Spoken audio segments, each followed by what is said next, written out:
Today we have a great episode that shows us what happens in some families, and that often goes unnoticed.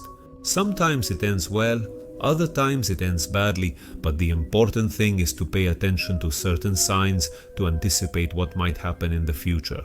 Friends, remember that tomorrow, Thursday, October 9th, will be the last day to take advantage of the store's promotion. Then they close. I don't know until when, probably for a few weeks, but there's a promotion available until tomorrow. All orders placed get a 50% discount on shipping anywhere in Argentina. And if you buy 2 or more items, you get free shipping. So take advantage of it. You have time until tomorrow, Thursday, including tomorrow, of course. I'll leave the number down here where you can request the catalog whenever you want, with no obligation at all. But remember and keep in mind that tomorrow is the last day. After that, it will be closed for a few weeks, and I'll let you know when it opens again. I'll also leave the number below so you can send your experiences as audio. You can add photos, videos, drawings, or anything that enhances your story. Then I'll review all the material, and if anything comes up, I'll be contacting you. Friends, now let's not waste any more time and start with this new episode. Honestly, I don't know where to start. Whether by the voice that was calling me by my name, or maybe to talk about that entity that was dragging me from the bed toward the closet. Something terrifying in every way. They were things that were definitely related, but the question was always what? Why? My name is Natalia, and I don't want to fall into the phrase that many people use about sensitivity or predisposition to see or feel this kind of anomalies. But the thing is, I often ask myself the same thing. Why did I experience these things? What is the purpose, if there is any? Or maybe the answer is that they're simply whims of each person's destiny, and all we can do is accept whatever comes our way. I know there are people, as shared on the channel, who have witnessed much more intense situations. But let me tell you that everything you're about to hear next, at least for me, left a mark on me. Or rather, it taught me that there's something more. There are many things that are always around us, surely, and in most cases without us noticing. When I was about 6 or 7 years old, my parents, along with my little brother, moved us to an apartment in the Nuñez area. We lived in Colegiales before moving to Nuñez. It was an apartment, a high floor, and well, each of us had our own room, a long hallway with all the doors. The thing is, from the very first moment we moved in, I start telling my dad with my 8-year-old mind. Just imagine I start telling my dad. I would wake up in the middle of the night, go to their room, and ask him, is there something in the room? In the room that's bothering me, there's something inside the closet that's bothering me. Something is touching my feet, for example. And my dad would always attribute it to something else, or, how parents tend to minimize these things and also not believe us. But the thing is, even though at first they didn't believe me, I kept expressing this discomfort. I kept repeating over and over that there was something in my room that bothered me, and I specifically focused on that. And also that this thing grabbed my feet and ankles all the time. This got to a point where my dad or my mom would sit in the room with the light on and wait for me to fall asleep. Once I did, they left. But there were many times when I woke up after they left, because this entity would grab me by the feet and pull. For now, that was it, until things got a bit worse. The years went by, and one moment I remember was when we adopted a cat that acted strange from the very beginning. But interestingly, only when she was in my room, it was clear how alert and defensive she was, in front of or near the closet, and also in a corner of the room. Exactly the corner where I knew that this ghostly entity, spirit, I have no idea what to call it, was. In the rest of the house, the cat behaved normally. In my room, it was very different. Another detail when I was already a teenager was when we had put some shelves on the walls of my room where I put books, decorations, my things that I use daily. It was a bit strange at first, because later it became a little more unsettling that while I was sleeping with the door closed and the cat outside. This is something important. Several things from the shelf would fall on me by themselves, as if someone had thrown them. Sometimes a single item fell, other times several fell together. And this only happened at night during the early morning hours and when I was alone in my room. And here I'd like to clarify, I think it's key that in my family, even now and back then, after so many years, no one ever really believed what was happening to me. And there's some sense to that, because of course things did happen. When I was alone, no one witnessed or felt everything I'm telling you about. And my parents saw it more as a game on my part to get attention than as something serious that could escalate to a more complicated point. I'm saying this because in many families, children or teenagers show certain behaviors, and people almost automatically don't believe them, assuming it's all just a simple fantasy. Maybe in some cases that's true, but you have to try to rule out that something real and a bit serious isn't happening. Another point is that back then, there weren't paranormal resources to consult like today, when you can look things up to find out what's happening. And even more so in our family, since we didn't even watch horror movies.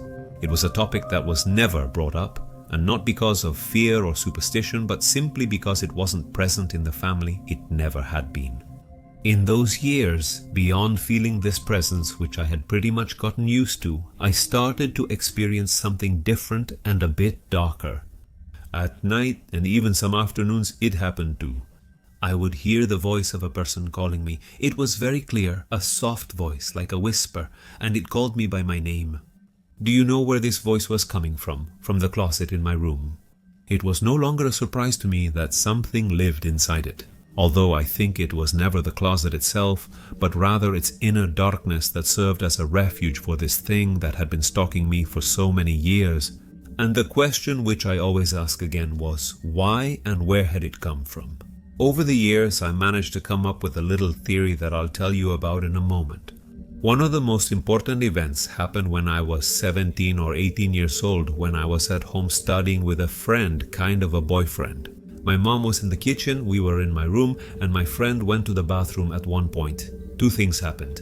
When he came back, he could barely get through the door because he fell to the floor.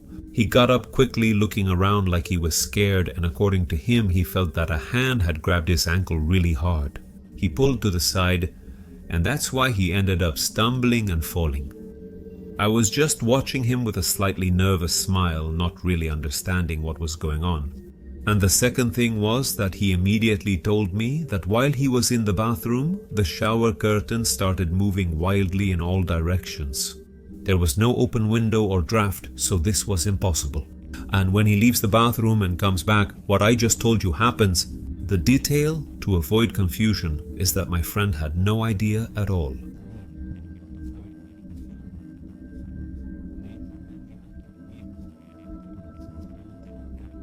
The house.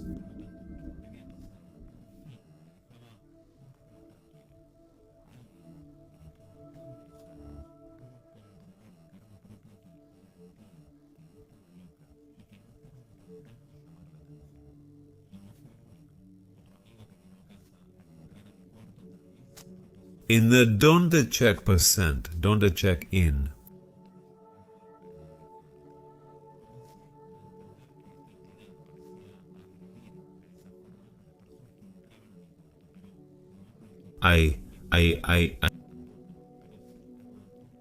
And that I would come in.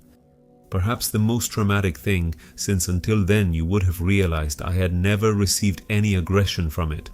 It happened one night. There were several, but I remember one for its intensity.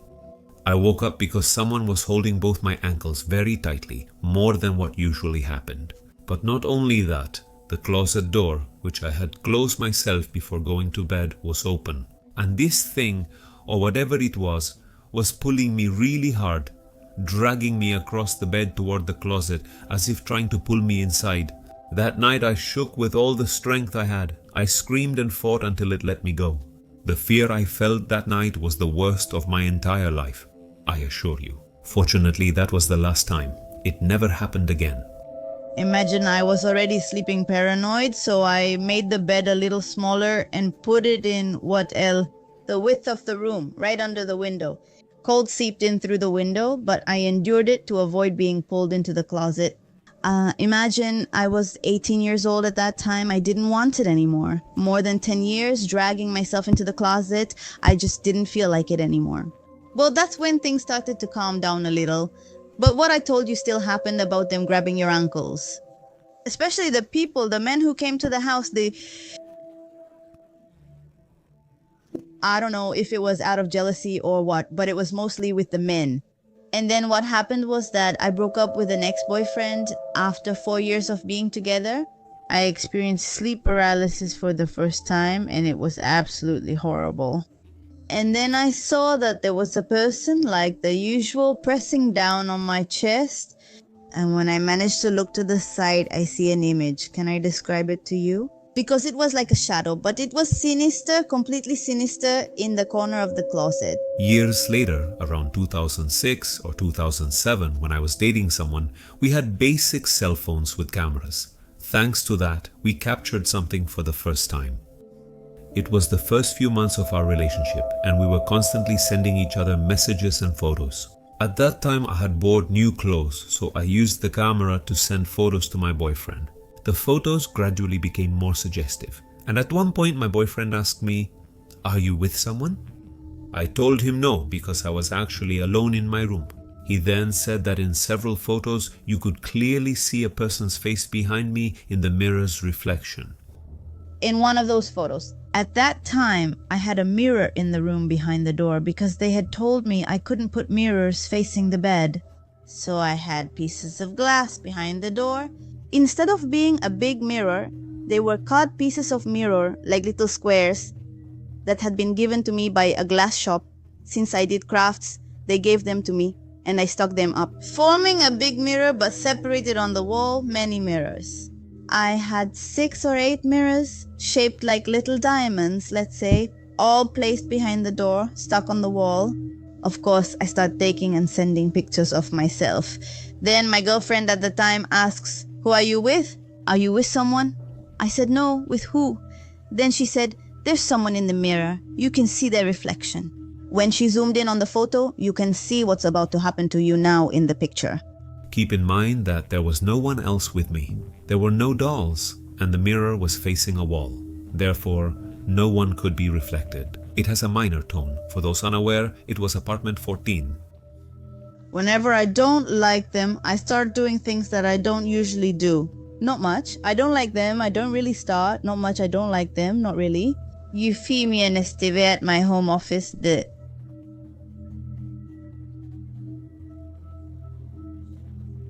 Hey, don't you...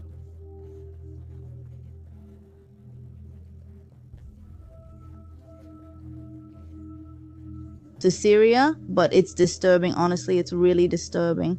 This always happened to me with this photo. I took it from the computer, put it on a flash drive, and the flash drive got erased. For example, all the data on the flash drive was erased, or I transferred it to an external drive and never found it again. So it's like, actually, I'm attaching it to you now. I have really good Wi-Fi. I send you voice messages without a problem. I send other things without a problem. And when I want to attach this photo, it won't upload. I used the opportunity to ask Natalia about unresolved issues from the video. For example, that nowadays, even though she doesn't live in this apartment, her parents do. We don't know if this entity is still manifesting or not. I'll end with part of Natalia's last testimony. Goodbye for now. See you in a few days. Thank you for staying with me until the end, and now I send a big hug to all of you. Bye. Bye. My parents have brought priests and clergymen, but they said there was nothing. I don't know if all priests have the power, let's say, or know how to handle these situations. The truth is that at one point they also told me, "Can you open a Bible to any passage and leave it there?" And I said, "What if you suddenly encourage that and make it worse?" I said, "No, it's better to leave it." Yes, they've told me, for example, that at my parents' house, my grandmother and my great-grandmother are there. It's like they never ascended when they passed away and stayed there watching over us. 2 years ago, my grandfather passed away, and supposedly he's there too. But they're not this clearly not. This is something completely different. As I said, I avoided investigating too much. I didn't want to provoke it or make things worse if it was bad. Trying to get rid of it hasn't worked, so it's just there. But like I said, from the moment we moved into that house, I don't think anyone has ever died there. It's an old building. The building is very old. So before us, a married couple lived here with their 2 daughters, and they moved out. I mean, they moved out because the daughters went to live on their own because they were already grown up, and the couple was left alone in a big apartment. So they just moved to a smaller place. but before them, we honestly don't know. Honestly, it's such an old building that we don't know if anyone passed away in that apartment, or if they've done something or maybe brought some object, and it stayed there. Honestly, I don't know. When we moved in, I'm not sure if it was already there or if we brought it. I mean, it could also be that my parents brought something as a keepsake from some house or something, and it had that attached to it. Honestly, I don't know. Yes, it is. To this day, I am 39 years old and my parents still live in that apartment, and things still manifest from time to time. Like I said, sometimes a voice or laugh.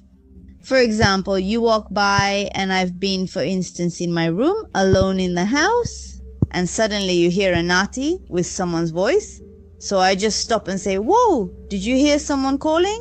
My parents have also been alone and heard something. I think they never left. At least this entity didn't. Or I don't know what it is. Honestly, I don't know how to name it. It's still there.